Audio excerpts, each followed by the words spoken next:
The moment, Helena Sullivan saw the wall of water roaring down the narrow canyon.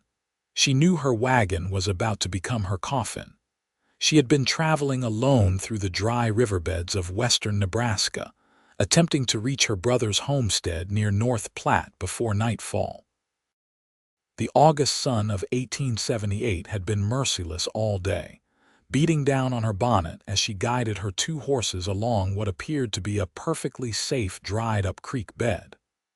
The locals back in Ogallala had warned her about taking this shortcut, but Helena had dismissed their concerns.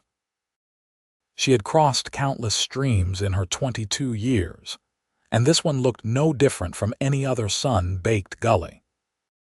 But the distant storm she had noticed gathering over the hills earlier that afternoon had unleashed its fury miles upstream, and now that fury was thundering toward her with the force of divine judgment. The sound reached her first, a deep rumbling that vibrated through the wagon seat and into her bones. When she turned to look behind her, terror seized her chest so tightly she could barely draw breath. The flash flood was easily 10 feet high, a churning brown monster devouring everything in its path. Uprooted trees tumbled within it like matchsticks. Boulders the size of her wagon rolled along its surface as though they weighed nothing at all. Helena snapped the reins hard, screaming at her horses to run, but the poor beasts were already panicking, their eyes rolling white with fear. The wagon lurched forward, wheels bouncing violently over the rocky ground.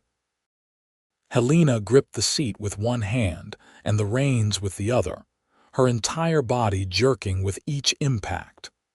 Behind her, she could hear her possessions crashing around in the wagon bed. The small trunk containing her mother's jewelry, the carefully packed jars of preserves she had made for her brother's family, the bundle of letters from home. All of it would be lost. The horses were running now at full gallop, but the water was gaining. Helena could feel the spray on the back of her neck, could smell the mineral tang of the flood. This was how she would die, drowned in the middle of nowhere, her body washed miles downstream, perhaps never to be found. Her brother would wait and wait, never knowing what happened to his little sister. Then she saw him. A rider was racing along the high ridge to her left, a figure on a powerful chestnut horse, moving parallel to her desperate flight. He was tall in the saddle, his dark hat pulled low, and he was riding faster than seemed humanly possible. As she watched, barely able to process what she was seeing through her terror, the rider suddenly turned his horse down the steep embankment, navigating the treacherous slope with reckless abandon. He was trying to reach her. The cowboy hit the canyon floor just ahead of her wagon and immediately wheeled his horse around, matching her pace. Helena could see his face now, weathered and sun-darkened, his jaw set with fierce determination. He was young, perhaps only a few years older than herself, with eyes the color of storm clouds.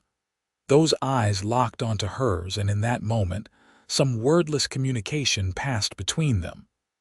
"The rope," he shouted, his voice barely audible over the roar of the approaching flood. He was already pulling a lasso from his saddle. "When I throw it, grab on, do not let go, the horses."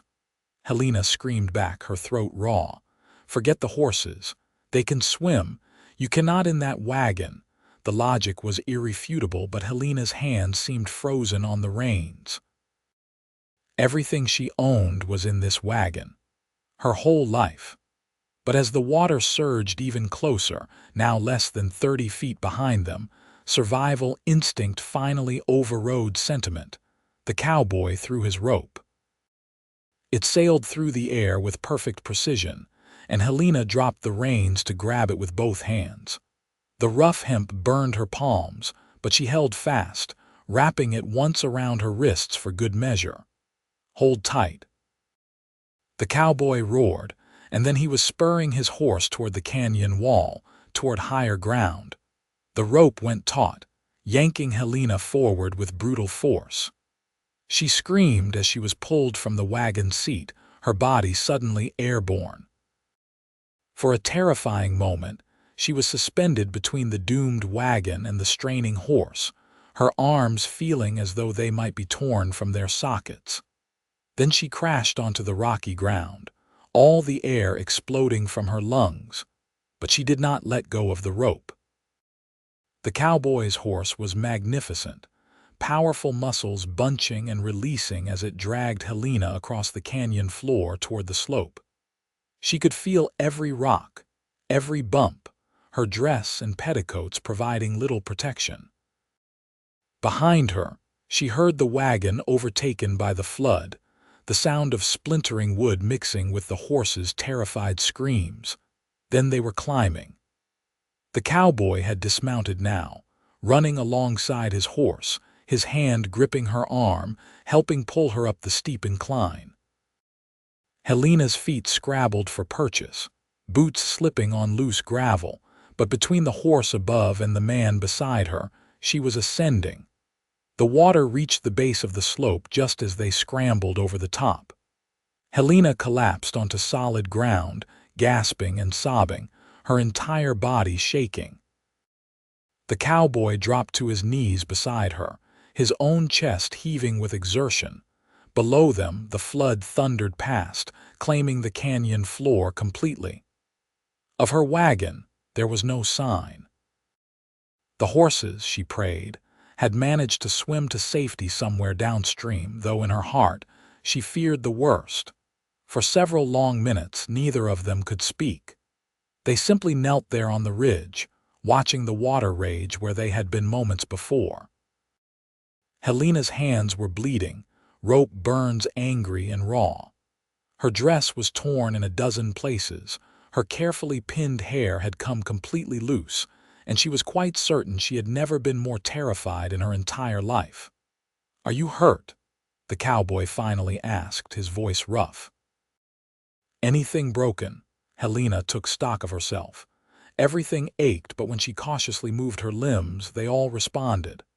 "I think I am intact," she managed, her voice shaking almost as much as her hands. "Thanks to you." He nodded, still breathing hard, and sank back on his heels. Up close, Helena could see the lines around his eyes, the way his shirt was soaked with sweat, the tension in his jaw slowly easing. He had risked his life to save hers, this complete stranger. "Thank you," she said again, more firmly this time. "You saved my life. I do not know how I can ever repay you." The cowboy looked at her then, really looked at her, and something flickered in those gray eyes. "No need for repayment. Could not have lived with myself if I had just watched you drown." "What is your name?" Helena asked. "I should at least know the name of the man who pulled me from death." "Elijah," he said after a moment's hesitation. "Elijah Jenkins. Most folks just call me Eli." "Helena Sullivan," she replied. "My brother has a homestead near North Platte. I was trying to reach him before dark." Eli glanced at the sky, which was already beginning to shade toward evening. Then he looked back at the still raging floodwater below. "That flood is not going to die down before nightfall, and you cannot cross it on foot. Do you have any supplies?" Helena's heart sank as the reality of her situation truly hit her. "Everything I owned was in that wagon, my food, my water, my blanket roll, my money. Everything." Eli was quiet for a moment, then stood and offered her his hand. "My camp is about 2 miles north of here. I have supplies enough for 2. You can ride with me, spend the night there, and tomorrow we will figure out how to get you to North Platte." Helena hesitated. She did not know this man, despite the fact that he had just saved her life. The rules of propriety that had been drilled into her since childhood warned against going anywhere alone with a strange man. But what choice did she have? She was stranded in the middle of nowhere, the sun was setting, and she had nothing, not even a canteen of water. She took his hand and let him pull her to her feet. "Thank you. Again."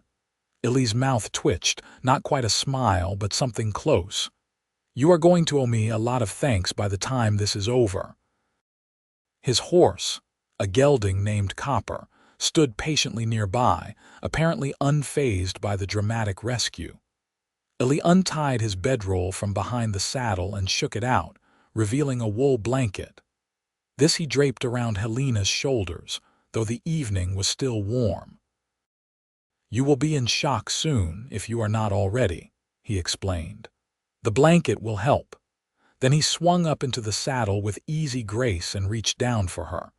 Helena placed her foot on top of his boot in the stirrup and grasped his outstretched arm. He lifted her as though she weighed nothing, settling her on the saddle in front of him. It was shockingly intimate. Helena could feel the solid warmth of his chest against her back, his arms on either side of her as he took up the reins.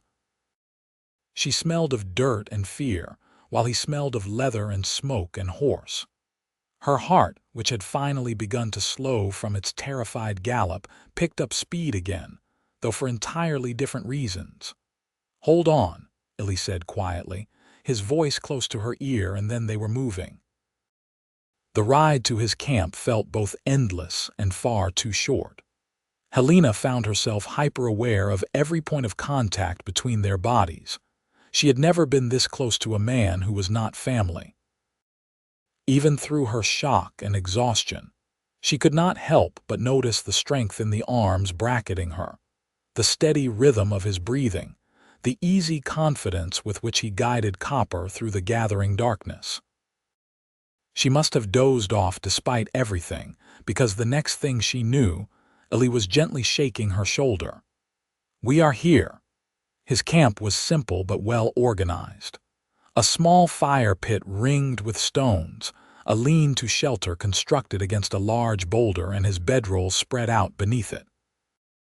A few supply packs hung from a nearby tree, likely to keep them away from animals. It was the camp of a man who spent a great deal of time alone in the wilderness. Eli dismounted first, then helped Helena down. Her legs nearly buckled when her feet hit the ground, and he steadied her with a hand on her elbow. "Sit," he instructed, guiding her to a spot near the fire pit. "I will get the fire going and make some coffee. Have you eaten today?" Helena tried to remember. "Breakfast." "Some hardtack and jerky, hours ago." He nodded and set to work. Within minutes he had a fire crackling merrily, the flames pushing back the darkness. From one of his packs he produced a coffee pot and a small sack of beans.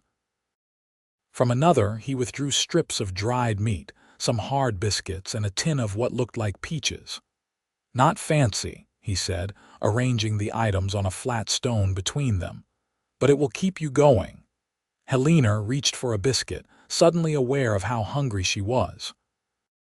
The food was simple, but after her ordeal it tasted like a feast. Eli poured coffee into 2 tin cups and handed her one. She wrapped her hands around it, grateful for the warmth despite the August heat. She was shaking again, just as he had predicted. They ate in silence for a while, the crackling fire and distant sounds of the prairie the only noise. Helena found herself studying her rescuer in the firelight.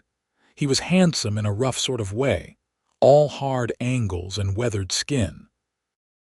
But there was something else about him too, a quality she could not quite name. A loneliness, perhaps, that went bone deep. "You ride alone?" she finally asked. Eli glanced at her over the rim of his coffee cup. "Usually. Sometimes I sign on for cattle drives or ranch work, but mostly I prefer my own company." "That must get lonely." Something shuddered behind his eyes.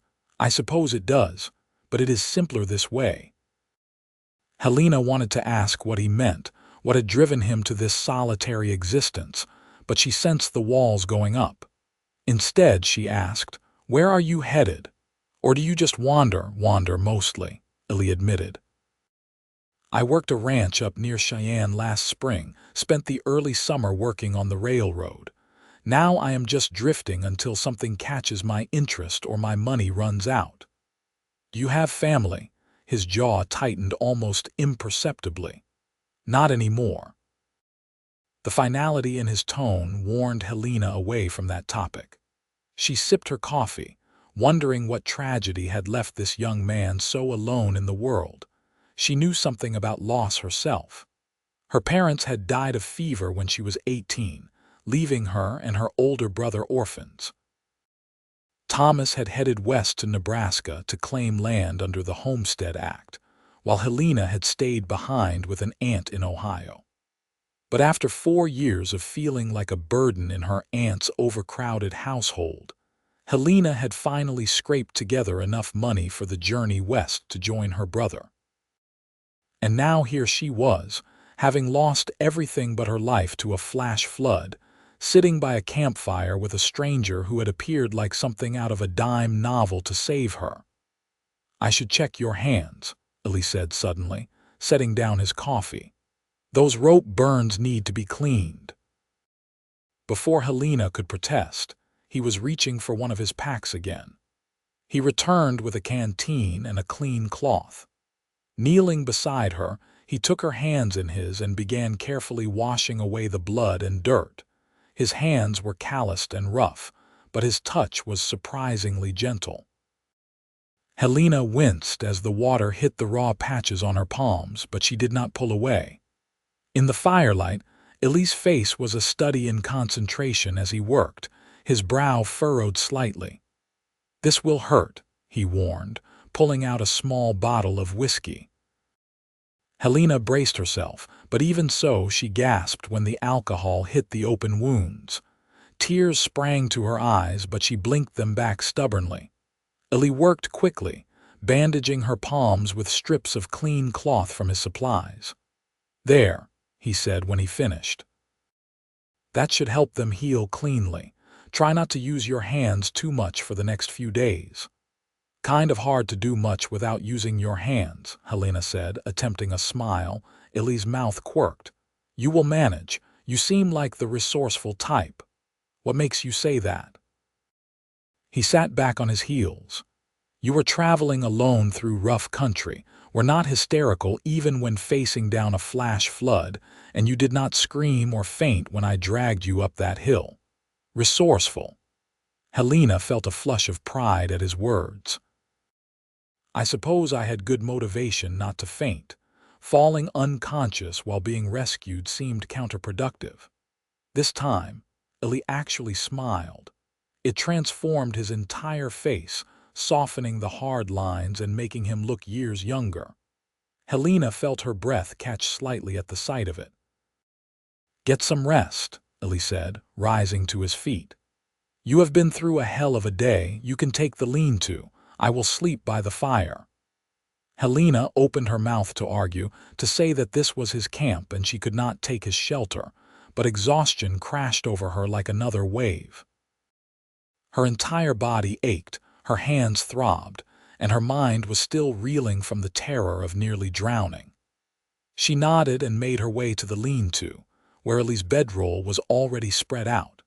She removed her torn and dirty dress down to her chemise and drawers, not caring about propriety. Eli had his back turned anyway, busying himself with banking the fire. She crawled into the bedroll, which smelled of smoke and leather and that indefinable scent that was just Eli, and within moments she was asleep. But her dreams were troubled, filled with rushing water and the screams of drowning horses. She woke several times in the night, heart pounding, only to see Eli sitting by the fire, keeping watch. Each time, his presence calmed her enough to drift back into uneasy sleep. When Helena woke for good, dawn was just breaking over the prairie, painting the sky in shades of pink and gold. She sat up slowly, wincing at the stiffness in her muscles. Every part of her body hurt in new and creative ways. Eli was already up, tending the fire and setting coffee to boil. He looked up when he heard her stirring. "Morning," he said. "How are you feeling?" "Like I was dragged behind a horse," Helena admitted, making her way out of the lean-to on unsteady legs. Her dress from yesterday was filthy and torn, but it was all she had, so she pulled it back on over her undergarments. "That is not far from the truth," Eli said. He poured coffee and handed her a cup. "I have been thinking about your situation. North Platte is about 15 miles from here. On foot, that would take the better part of a day, maybe more given the terrain. On horseback, we could make it by early afternoon." "We," Helena repeated. "I am not going to leave you to walk it alone," Eli said flatly. "Copper can carry double for that distance." "I will take you to your brother's homestead." Relief flooded through Helena. "Thank you, truly. I do not know how I will ever repay your kindness." "You already said that yesterday," Eli reminded her, "and I already told you no repayment needed." They broke camp efficiently. Eli packed up his supplies while Helena did her best to help with her bandaged hands. Then they mounted Copper once again, Helena settling in front of Eli just as she had the evening before. The prairie stretched out before them, endless waves of grass rippling in the morning breeze. The sky was clear and blue, giving no hint of the storm that had unleashed such fury the day before. As they rode, Helena found herself relaxing into the steady rhythm of Copper's gait, into the solid presence of Eli behind her. "Tell me about your brother," Eli said after they had been riding for a while. "What is he like?" Helena smiled, thinking of Thomas. "He is stubborn and practical and one of the best men I know. He left Ohio 5 years ago to claim land under the Homestead Act. He married a woman named Sarah about 3 years ago, and they have a little girl now, Mary. I have never met either of them in person, only through letters." "That must have been hard," Eli said. "Being separated from your only family." "It was," Helena admitted. "But Thomas needed to make a life for himself, and there was nothing for him back in Ohio. Our parents died when I was 18, leaving us with very little. Thomas saw the Homestead Act as an opportunity, a chance to own land and build something of his own. And you stayed behind." "I lived with our aunt. She was kind enough to take me in, but she had 6 children of her own and barely enough to feed them all. I worked as a seamstress, saving every penny I could.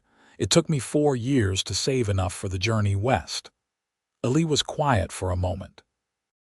"You must have been desperate to join your brother to make that journey alone." "Desperate is a good word for it," Helena said. "I love my aunt, but I felt like I was suffocating there. Every day the same, every day feeling like a burden, like a charity case. Thomas wrote and said he had room for me, that Sarah wanted family nearby, that they could use help with Mary and the farm. It felt like a lifeline. And now you have lost everything you brought with you." The reminder was sobering. Helena's savings, her few precious possessions, her mother's jewelry, all gone, tumbled away in the flood. "I still have my life," she said firmly. "Thanks to you, possessions can be replaced." "That is a good way to look at it," Eli said, and she could hear approval in his voice. They rode on. The sun climbed higher, beating down with relentless intensity. Eli stopped twice to let Copper rest and to share water from his canteen with Helena. During one of these stops, Helena asked the question that had been nagging at her. "What were you doing out there yesterday, near the canyon?" Eli had been checking Copper's hooves, but at her question he straightened. "Hunting, originally. Thought I saw signs of antelope. But when I saw the storm clouds building, I got curious about how the runoff would flow. I rode up to higher ground to watch." He paused, his expression growing serious. "Then I saw your wagon in the canyon bed, and the water coming." "Lucky for me you were curious," Helena said softly. "Lucky for both of us I had a fast horse," Eli replied. By early afternoon, as Eli had predicted, they began to see signs of settlement. Fences marking property boundaries, fields of wheat and corn, a few scattered farmhouses in the distance. Helena sat up straighter, hope blooming in her chest. "You know where your brother's land is exactly?" Eli asked. Helena pulled out the last letter she had received from Thomas. Miraculously, it had survived the flood, tucked as it was in the inner pocket of her dress. The paper was damp and the ink slightly smeared, but she could still make out the directions. He says to follow the North Platte River road west from town. His property is marked by a large cottonwood tree at the entrance, about 3 miles out. Eli nodded and adjusted their course. They reached the river road within the hour and turned west. Helena found herself scanning every property they passed, looking for that distinctive cottonwood. When she finally saw it, her heart leaped. The tree was massive, its branches spreading wide, and beneath it stood a simple wooden sign that read Sullivan. "That is it," Helena exclaimed, pointing. "That is Thomas's place." Eli guided Copper up the dirt path leading from the road. As they approached, Helena could see the homestead laid out before her. A modest house, a barn, a chicken coop, and fields stretching beyond. A woman was hanging laundry on a line near the house, and a small child played in the dirt nearby. The woman looked up at the sound of hoofbeats, shading her eyes against the sun. For a moment she just stared. Then she dropped the sheet she had been holding and ran toward the house, calling out, "Thomas, Thomas, come quick." A man emerged from the barn, tall and broad-shouldered, his face breaking into a wide smile the moment he saw Helena. "Helena!" Eli brought Copper to a stop in the yard, and Thomas was there immediately, reaching up to help his sister down. The moment Helena's feet touched the ground, Thomas pulled her into a crushing embrace. "I was so worried," he said into her hair. "You should have been here 2 days ago. I was about to organize a search party." "I ran into some trouble," Helena said, her voice muffled against his chest. She pulled back and gestured to Eli, who had dismounted and stood a respectful distance away. "This is Elijah Jenkins. He saved my life." Thomas's expression shifted to one of concern and confusion. He looked from his sister's torn dress and bandaged hands to the quiet cowboy standing beside his horse. "What happened?" Over the next few minutes, with input from Eli, Helena told the story. Thomas's face grew progressively more alarmed as he heard about the flash flood, the desperate race, the rescue. By the time she finished, Sarah had joined them, holding little Mary on her hip, her own face pale with shock. "You could have died," Thomas said hoarsely, "if not for this man." He turned to Eli and stuck out his hand. "I owe you a debt I can never repay. You saved my sister's life. Thank you does not begin to cover it, but thank you." Eli shook his hand, looking uncomfortable with the gratitude. Any decent man would have done the same. "But you are the one who did it," Sarah said warmly. She was a pretty woman with kind eyes and a gentle smile. "Please, you must stay for supper. It is the least we can offer. And you need rest and a proper meal, Helena. You look dead on your feet." Helena realized she was swaying slightly. The ride had taken more out of her than she wanted to admit. "I do not want to impose." "Impose?" Thomas laughed, though it sounded slightly shaky. "Helena, this is your home now. You are not imposing. And you," he said, turning back to Eli, "are a hero. We would be honored to have you at our table." Eli hesitated, and Helena could see the instinct to decline written all over his face. He was a man used to solitude, unused to accepting hospitality. But Sarah was already bustling forward, taking charge. "I will not take no for an answer," she said firmly. "Your horse can go in the barn, and there is a wash basin by the pump if you would like to clean up. Helena, come inside. Let me see those hands." In the face of such determined kindness, Eli finally nodded. "Thank you, I appreciate it." The next few hours passed in a blur for Helena. Sarah clucked over her injuries, applied fresh bandages, and insisted she lie down for a rest while supper was prepared. Helena tried to protest, but her body overruled her, and she fell asleep almost the moment her head hit the pillow in the small bedroom Sarah showed her to. When she woke, the sun was setting and delicious smells were wafting through the house. She rose and changed into a clean dress that Sarah had left out for her, one of her own that was only slightly too large for Helena's slimmer frame. It felt wonderful to be clean and in fresh clothing. She found everyone gathered around a table in the main room. Thomas and Eli were talking while Sarah moved between the table and the stove, bringing over dishes of food. Little Mary sat in a high chair, banging a spoon with great enthusiasm. "There she is," Thomas said, smiling, "feeling better." "Much," Helena admitted, taking a seat. She found herself directly across from Eli, who met her eyes briefly before looking away. Supper was a lively affair. Sarah had prepared a feast: roasted chicken, mashed potatoes, green beans from the garden, fresh bread, and apple pie for dessert. It was the best meal Helena had eaten in months, possibly years. Thomas kept the conversation flowing, asking Eli about his travels, his experiences, his plans. Eli answered in his economical way, revealing little but enough to be polite. Helena listened, learning new things about her rescuer. He had been born in Missouri, had fought briefly in the tail end of the Civil War when he was just 16, and had been drifting ever since.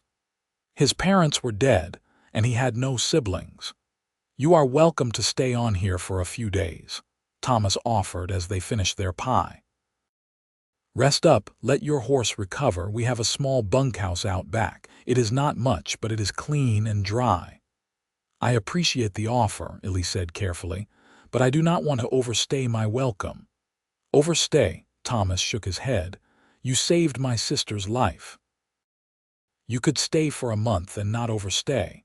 Besides, I could use an extra hand around here if you are willing to work. I will pay you fair wages." Helena saw something flicker in Eli's expression. Surprise, maybe, or hope. "I am always willing to work." "Then it is settled," Thomas declared. "You will stay on, at least for a little while. Help me get the wheat harvested, maybe do some repairs on the barn roof. Lord knows I've been putting that off." Eli glanced at Helena then, and she gave him a small smile. Stay, she thought, though she would never say it aloud. Stay a little longer. "All right," Eli said finally. "I will stay for a while, thank you." That night, Helena lay in her new bed in her new home, listening to the sounds of the prairie through the open window. She was safe. She was with family. And yet her thoughts kept drifting to the quiet cowboy sleeping in the bunkhouse, the man who had risked everything to save a stranger. She had a feeling her life was about to become far more complicated than she had ever anticipated. The next few days fell into a rhythm. Helena helped Sarah with the household chores, cooked meals, and spent time with little Mary, who was 2 years old and full of energy. Thomas and Eli worked in the fields, harvesting wheat under the hot August sun. In the evenings, they all gathered for supper, and Helena found herself looking forward to these meals more than she cared to admit. Eli was not a talkative man, but as the days passed, he began to open up slightly. He had a dry sense of humor that caught Helena off guard, making her laugh at unexpected moments. He was unfailingly polite, always thanking Sarah for meals, always offering to help with tasks around the house. And he was kind to Mary, who had taken an immediate shine to him, often toddling over to show him rocks or flowers she had found. But it was in the small moments that Helena found herself truly noticing him. The way he always made sure she had a full water glass at meals. The way he listened when she spoke, really listened, his gray eyes focused entirely on her. The way he had carved a small wooden horse for Mary and presented it to her with such bashful awkwardness that Helena's heart had squeezed in her chest. She was in trouble, deep trouble. About a week after her arrival, Helena was in the garden picking vegetables when Eli approached. He had been working on the barn roof with Thomas but had apparently come down for a break. "Need any help?" he asked. Helena glanced at her basket, which was already half full of tomatoes and squash. "I suppose I could use an extra pair of hands to reach the beans on the taller vines." Eli stepped into the garden and began picking beans, dropping them into her basket. They worked in comfortable silence for a few minutes before Helena found the courage to ask something that had been on her mind. "Do you like it here, working with Thomas?" Eli paused, a handful of beans in his palm. "I do. Your brother is a good man, fair and hardworking." "But," Helena prompted, sensing there was more. "But I am not used to staying in one place very long," Eli admitted. "Part of me keeps expecting to wake up and want to move on." "And do you want to move on?" He looked at her then, really looked at her, and Helena felt heat rise in her cheeks. "Not yet," he said quietly. The air between them felt charged, heavy with unspoken things. Helena wanted to ask what kept him here, wanted to confess that she was glad he was staying, wanted to reach out and touch his hand. But she did none of those things. Instead, she turned back to the vegetables, her heart racing. "I am glad," she said softly, "that you are staying. For now." She did not see the way Eli smiled at her words, but she felt the shift in the air, the way something between them settled into place. That evening, after supper, Thomas suggested they all sit outside to enjoy the cooler air. Sarah brought out a quilt and spread it on the ground, and they all settled down to watch the sunset. Mary had fallen asleep against Sarah's shoulder, exhausted from a day of play. The sky was painted in brilliant oranges and purples, the clouds lit from below like they were on fire. Helena sat with her arms wrapped around her knees, simply soaking in the beauty of it.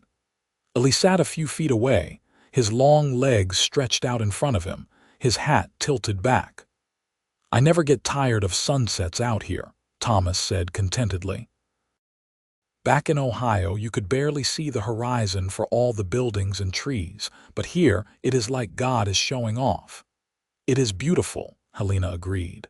"I understand now why you love it." "You think you will like living here?" Sarah asked. "It is very different from city life." "I did not live in the city exactly," Helena reminded her. "But yes, it is different, quieter, simpler. I think I will like it very much." "You have been a huge help already," Sarah said warmly. "I did not realize how much I needed another woman around until you got here. It gets lonely sometimes with Thomas out in the fields all day." "I am happy to be here," Helena said sincerely. "You have been so kind to me." "You are family," Thomas said simply. "Of course we are kind to you." His eyes shifted to Eli. "And you have become like family too, in a way. I hope you know you are welcome here as long as you want to stay." Eli looked surprised, then moved. "I appreciate that, more than you know." They sat in comfortable silence as the sun dipped below the horizon, the first stars beginning to appear. Helena felt a deep sense of peace settle over her. For the first time in years, she felt like she was exactly where she was supposed to be. But when she glanced over at Eli and found him already looking at her, that peace was replaced by something far more turbulent, something that made her pulse quicken and her breath catch. She was falling for him, for the lonely cowboy who had saved her life, and she had no idea what to do about it. The summer days continued to pass, bleeding into September. The wheat was harvested and stored, the barn roof was repaired, and Eli continued to stay. He and Thomas had fallen into an easy partnership, with Eli proving himself invaluable around the homestead. He could fix anything, it seemed, from broken wagon wheels to stubborn well pumps. He worked dawn to dusk without complaint, and Thomas paid him fairly, often adding a little extra. But it was clear to Helena, and probably to everyone, that Eli was not staying just for the work.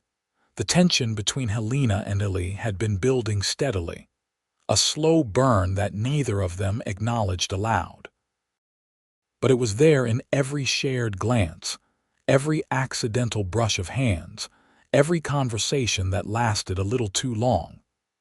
Sarah had noticed, Helena was sure of it, though her sister-in-law was too kind to comment.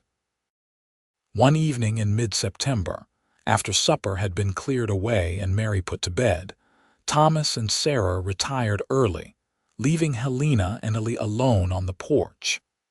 The air had finally begun to cool with the approach of autumn, and a pleasant breeze rustled through the cottonwood tree. Helena sat on the porch steps, watching the stars emerge. Eli stood leaning against the railing, his profile sharp in the lamplight spilling from the window. "Penny for your thoughts," Helena said softly. Eli glanced at her. "They are probably not worth that much. Let me be the judge of that." He was quiet for a long moment, then said, "I was thinking about how different my life is now compared to 2 months ago." "Different how?" "2 months ago I was alone. I rode where I wanted when I wanted. I did not talk to people unless I had to. I did not stay anywhere longer than necessary." He paused. "Now I wake up in the same place every morning. I eat meals with the same people. I have conversations. I laugh. I feel like maybe I am part of something." Helena's heart clenched. "And do you like it, feeling like part of something?" Eli turned to face her fully. "It scares me," he admitted. "I have been alone for so long I forgot what it felt like to connect with people, and now that I remember I am terrified of losing it." "Why would you lose it?" "Because I always do," Eli said, his voice rough with emotion. "Everyone I have ever cared about has left or died. My parents, my friends from the war. I learned it was easier to be alone, to not get attached. But then I met you." Helena stood slowly, her heart pounding. "Eli," he held up a hand. "Let me finish, please. I need to say this." She nodded, barely breathing. "When I saw you in that canyon about to be swept away, something in me just reacted. I did not think about the danger. I just knew I could not let you die. And then I got to know you, and Helena, you are everything good and kind and brave. You have been through loss and hardship, but you are still hopeful, still smiling. And being around you, it is like I can breathe again after years of being underwater." Tears pricked Helena's eyes. "I feel the same way about you. You saved my life, yes, but it is more than that." "You are more than that. I have watched you with my family, with Mary, with the work. You are a good man, Eli. You are lonely, yes, but you do not have to be." "I do not know how to be anything else," Eli said helplessly. "Then let me show you," Helena said, closing the distance between them. She reached up and touched his face, her bandaged hands gentle against his rough skin. "You pulled me from the flood. Let me pull you from the loneliness drowning you." Eli's eyes closed briefly, as though her words caused him physical pain. When he opened them again, they were bright with unshed tears. "I do not deserve you." "That is not your choice to make," Helena said firmly. "It is mine, and I choose you, Eli, if you will have me." For answer, Eli cupped her face in his hands and kissed her. It was gentle at first, tentative, as though he was afraid she might disappear. But when Helena kissed him back, wrapping her arms around his neck, the kiss deepened, becoming something hungry and desperate and full of all the longing they had both been holding back. When they finally broke apart, both breathing hard, Eli rested his forehead against hers. "I love you," he whispered. "God help me, I love you." "I love you too," Helena whispered back. "And you do not need God's help for that, just your own courage." Eli laughed, a sound of pure relief and joy, and kissed her again. They stood there on the porch for a long time, wrapped in each other's arms, the stars wheeling overhead. Helena had never felt safer or more certain of anything in her life. This man, this lonely cowboy, was hers, and she was his. The next morning, Eli asked Thomas for permission to court Helena properly. Thomas, who had been expecting this conversation for weeks, gave his blessing with a hearty handshake and a knowing smile. "I hoped this might happen," he admitted. "You are good for each other. Just do right by my sister." "I intend to do right by her for the rest of my life," Eli said seriously. "If she will have me that long." Something tells me she will, Thomas said, grinning. The courtship was sweet and earnest. Eli was attentive but respectful, always mindful of propriety. He took Helena on walks through the prairie, showed her how to track animals, taught her to identify different bird calls. In turn, she shared her dreams with him, her hopes for the future, her memories of her parents and her childhood. They talked for hours about everything and nothing. Eli told her about his boyhood in Missouri, about the parents who had loved him dearly before fever took them when he was 15. He told her about the war, about the things he had seen that still haunted his dreams. He told her about the years of drifting, searching for something he could not name. I was searching for home, he realized one day as they sat by the river. I just did not know it. And have you found it? Helena asked, though she thought she knew the answer. Eli took her hand, lacing his fingers through hers. I found it the day I pulled you from that flood. Home is not a place, Helena. It is you. In October, as the leaves on the cottonwood turned gold and the prairie grass dried to wheat-colored waves, Eli asked Helena to marry him. He did it without a ring, without fanfare, just the two of them sitting on the porch steps as the sun set. I do not have much to offer you, he said. No land, no house, not much money saved, but I love you more than I thought it was possible to love anyone. Will you marry me, Helena? Will you let me spend the rest of my life making you happy? Yes, Helena said through tears of joy. Yes, yes, yes. They were married in early November in the small church in North Platte. Sarah made Helena a simple but beautiful dress, and Thomas stood up as Eli's best man. The ceremony was small and intimate, attended only by a handful of local settlers who had become friends. When the preacher pronounced them husband and wife, Eli kissed Helena with such tenderness that several of the women in attendance sighed audibly. As they walked back down the aisle hand in hand, Helena felt like her heart might burst with happiness. Thomas and Sarah gifted them 20 acres of land adjoining their own property, a generous wedding present that left both Helena and Eli speechless. Build your house, Thomas said. Build your life. Stay close to family. Through that winter, Eli and Helena lived in the small bunkhouse, making plans for their future. Eli worked for Thomas during the day and spent his evenings drawing up plans for a house. Helena sewed curtains and quilts, preparing for the home they would build. They were blissfully happy. Marriage suited them both. Eli was slowly learning to let go of his fear of loss, to trust in the permanence of Helena's love. And Helena had found in Eli a partner in every sense of the word, someone who valued her opinions and supported her dreams. In the spring, they broke ground on their house. It was small but sturdy, with a main room, a bedroom, and a loft for future children. Thomas and Eli worked on it together, with Helena and Sarah helping where they could. By summer, it was finished, and Helena and Eli moved into their first real home. Their first night in the house, they lay in bed listening to the sounds of the prairie through the open window. Eli pulled Helena close, his arms wrapped securely around her. Thank you, he said into the darkness. For what? Helena asked, her fingers tracing patterns on his chest. For saving me, for loving me, for giving me a reason to stay in one place. Helena turned in his arms so she could see his face in the moonlight. You saved me too, Eli, in more ways than one. I love you, he said, kissing her forehead. I love you too, always.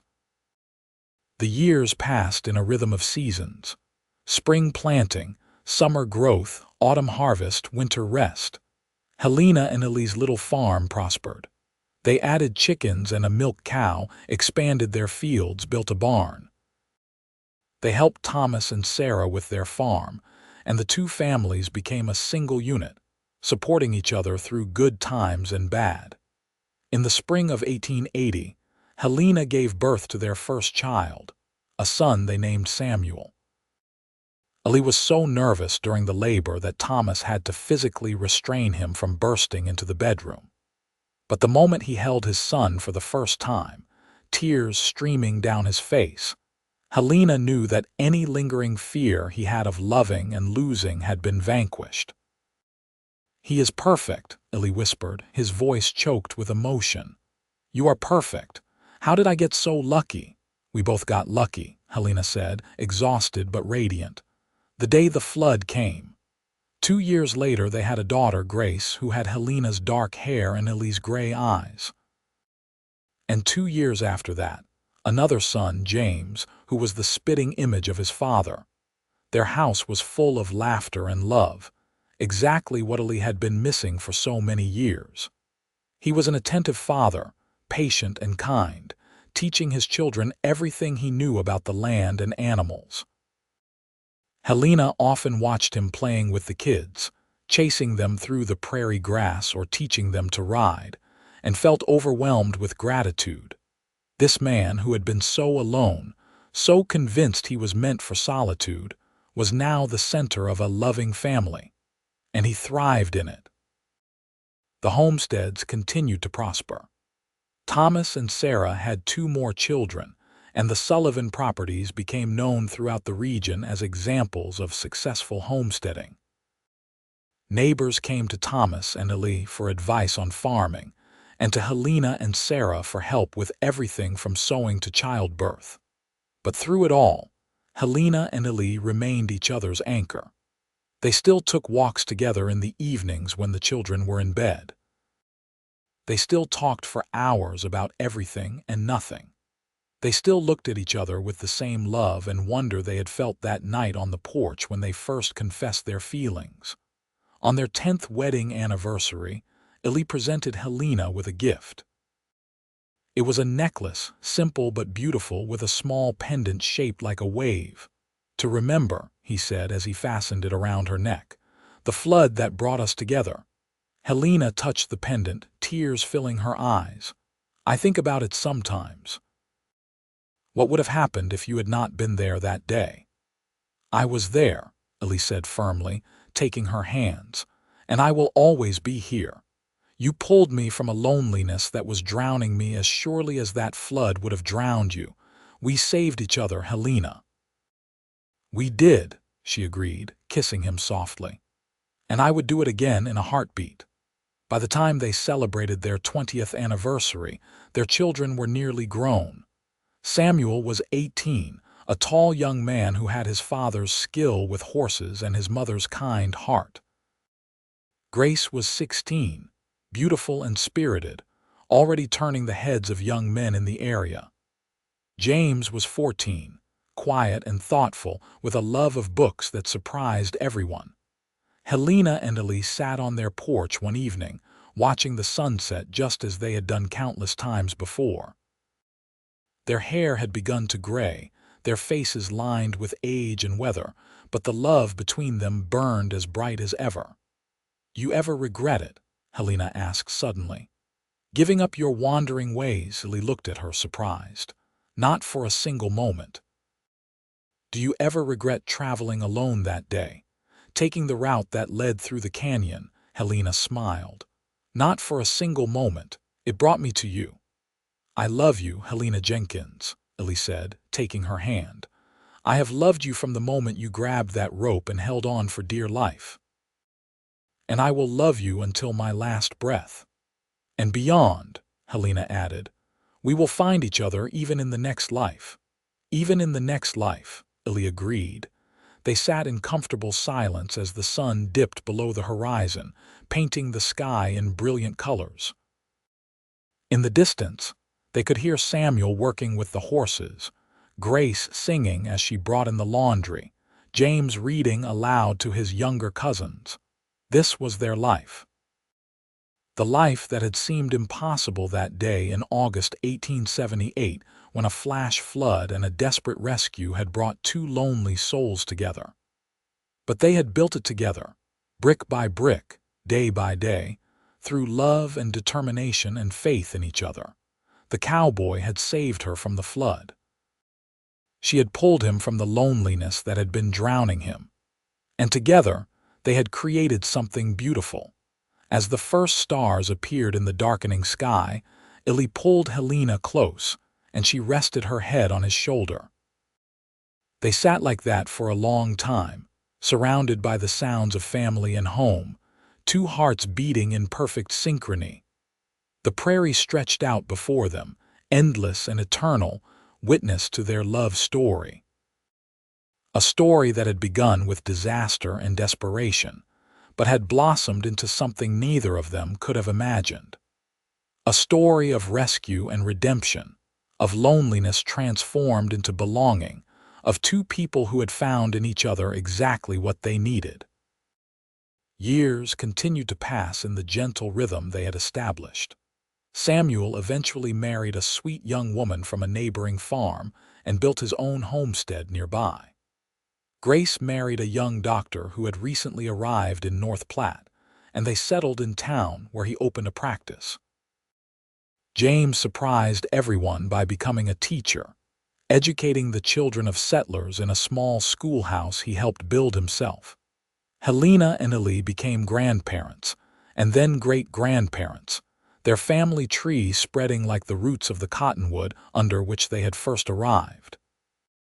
Thomas and Sarah remained their closest friends and family, the two couples growing old together, their grandchildren playing together just as they had once worked side by side. On their 40th wedding anniversary, the family threw a celebration at the original Sullivan homestead. Nearly 50 people attended, all of them connected by blood or friendship to the two families that had built their lives on the Nebraska prairie. There was music and dancing, stories and laughter, children running everywhere. At one point, Eli and Helena found themselves alone near the old cottonwood tree. They stood hand in hand, watching the celebration, and Helena thought about how far they had come. "You remember," she said softly, "that first night, when you brought me here after the flood?" "I remember everything," Eli said. "I remember thinking you were the bravest person I had ever met. I remember wanting to protect you. I remember the moment I realized I was falling in love with you, though I tried to fight it." "Why did you fight it?" "Because I was afraid," Eli admitted. "Afraid of feeling too much, of losing you, of not being good enough. But you were patient with me. You showed me that love was not something to fear." Helena squeezed his hand. "You were worth the patience. You are worth everything." A young boy ran up to them, one of their great-grandsons. "Great-grandpa Eli, will you tell us the story again, about how you saved great-grandma from the flood?" Eli smiled and scooped the boy up. "Again, I must have told that story 100 times. But it is the best story," the boy insisted. Helena laughed. "It is a pretty good story." They walked back to the gathering, and Eli settled down with a group of children clustered around him. Helena sat beside him, her hand resting on his knee, and listened as he told the tale once more. He had a gift for storytelling, making the children gasp at the description of the flood, cheer when he described the rescue, and sigh happily when he reached the part about falling in love. When he finished, one of the little girls asked, "Were you scared, great-grandpa?" "Terrified," Eli admitted. "But when you love someone, you do not think about being scared, you just do what needs to be done." "And great-grandma?" the girl asked, turning to Helena. "Were you scared?" "More scared than I have ever been," Helena said. "But your great-grandpa made me feel safe. He has been making me feel safe every day since." The children seemed satisfied with this answer and ran off to play. Helena and Eli sat together, watching the celebration continue around them. The sun was beginning to set, painting the sky in those familiar, brilliant colors. "We have had a good life," Eli said quietly. "We have had a wonderful life," Helena corrected. "Full of love and family and purpose, everything I ever wanted and more." "Thank you for taking a chance on a lonely cowboy," Eli said, his voice thick with emotion despite their many years together. "Thank you for being brave enough to risk your life for a stranger," Helena replied. and for being brave enough to let me love you." They watched the sunset together, surrounded by the fruits of their love and labor. Children and grandchildren and great-grandchildren, all of them healthy and happy, all of them part of the legacy Helena and Eli had built together. As the stars began to emerge, their family started to head home, calling out goodbyes and promises to visit soon. Samuel came over to help his parents to their wagon, but Eli waved him off. "We will walk," he said. "It is a beautiful evening and our place is not far." Samuel looked doubtful but knew better than to argue with his father. "All right, but take it slow. You are not as young as you used to be." "None of us are," Eli said dryly, "but we are not decrepit yet either." Helena laughed and took Eli's arm. Together they walked the familiar path from Thomas and Sarah's homestead to their own, a path they had walked countless times over the decades. The prairie was peaceful in the twilight, crickets singing their evening song. When they reached their house, they did not go inside immediately. Instead, they sat on the porch steps, just as they had done so many times before. The same porch where Eli had first confessed his love, where they had planned their future, where they had watched their children grow and their grandchildren play. "I could not have imagined this," Eli said, gesturing to the house, the land, the life they had built. "That day I pulled you from the flood, I could not have imagined any of this." "I could not have imagined you," Helena said. "Could not have imagined finding someone who understood me so completely, who loved me so faithfully." "It was the easiest thing I ever did," Eli said, "loving you." "And loving you saved me," Helena said. "Not just from the flood, but from a life of loneliness and uncertainty. You gave me a home, a family, a purpose. You gave me everything." They sat in comfortable silence as darkness fell completely, the stars bright overhead. They had said everything that needed to be said over their 40 years together, but somehow the words never got old. The love never dimmed. If anything, it had only grown stronger with time, deepened by shared experience, and weathered by the trials they had faced together. Inside, their house was filled with mementos of their life. Photographs of children and grandchildren lined the walls.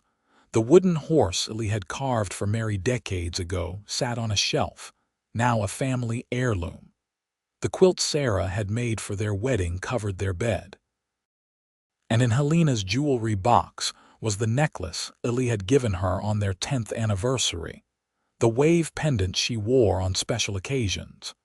But the greatest treasure was sitting right beside her, his hand in hers, his presence as solid and reassuring as it had been for 40 years. The lonely cowboy was lonely no more. The lost girl had found her home. As they finally rose to go inside for the night, Helena paused and looked up at the stars. Somewhere out there, she thought, other people were facing their own flash floods, their own moments of terror and desperation. She hoped they would find their own Elijah Jenkins, their own person to pull them to safety and teach them about love. "What are you thinking about?" Eli asked, holding the door open for her. "About how lucky I am," Helena said simply. "About how a single moment changed everything." "The flood," Eli said. "The flood," Helena agreed. "And the brave man who rode out of nowhere to save me." Eli smiled, that smile that still made her heart flutter even after all these years. "The brave woman who saved me right back." They went inside together, closing the door on the prairie night. Inside was warmth and light and love, everything they had built together over 4 decades. The cowboy had saved her from the flash flood. She had pulled him from the loneliness drowning him. And together, they had created a life neither of them had dared to dream possible.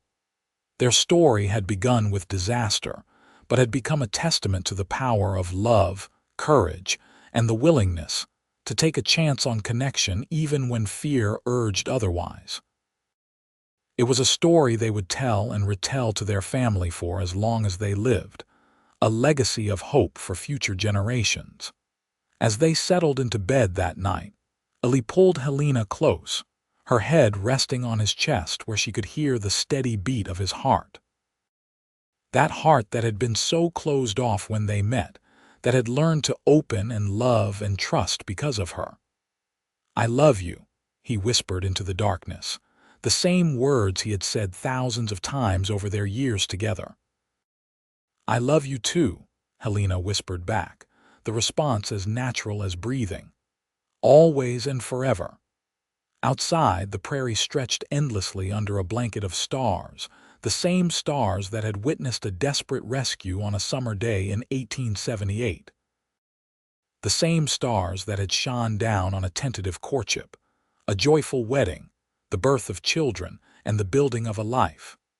The same stars that would continue to shine long after Helena and Eli were gone, bearing witness to the love story that had unfolded beneath them.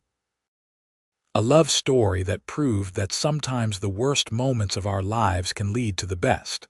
That rescue comes in many forms, and that two lonely souls can find in each other the home they had been searching for all along. The cowboy and the woman he saved had found in each other not just safety from physical danger, but salvation from the loneliness that had threatened to consume them both. Their story was complete, rounded and full, a life well lived and a love well earned. And as they drifted off to sleep in each other's arms, surrounded by the life they had built together, they knew with absolute certainty that they had been exactly where they were meant to be, doing exactly what they were meant to do, loving exactly who they were meant to love. The end.